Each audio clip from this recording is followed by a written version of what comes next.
वसा जनसेवेचा. लाखो रुपये खर्च करून नव्याने बांधण्यात आलेली मेहकर तहसील कार्यालयाची भव्य दिव्य इमारत पहिल्याच काही पावसात वादाच्या भोवऱ्यात सापडली आहे. या नूतन इमारतीमधील मुख्य बैठक व्यवस्था हॉलमध्ये छतातून पाणी गळत असल्याचा प्रकार समोर आला आहे. यामुळे शासकीय निधीच्या गुणवत्तेवर आता मोठे प्रश्नचिन्ह निर्माण झाले आहे. नागरिकांची गैरसोय आणि संताप. तहसील कार्यालयामध्ये दररोज शेकडो नागरिक आपल्या विविध प्रशासकीय कामांसाठी येत असतात.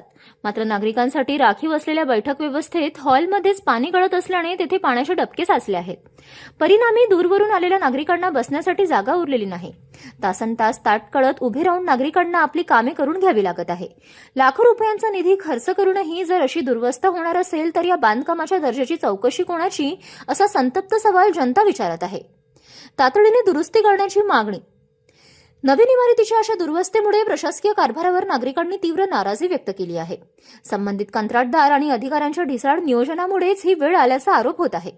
प्रशासनाने या प्रकरणाची गंभीर दखल घेऊन बैठक व्यवस्था हॉलमधील गळती लवकरात लवकर थांबवावी आणि नागरिकांची बसण्याची व्यवस्था पूर्ववत करावी, अशी आग्रही मागणी आता मेहकरमधील स्थानिक नागरिकांमधून केली जात आहे.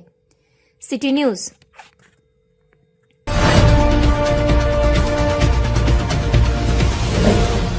सिटी न्यूज वसा जनसेवेचा.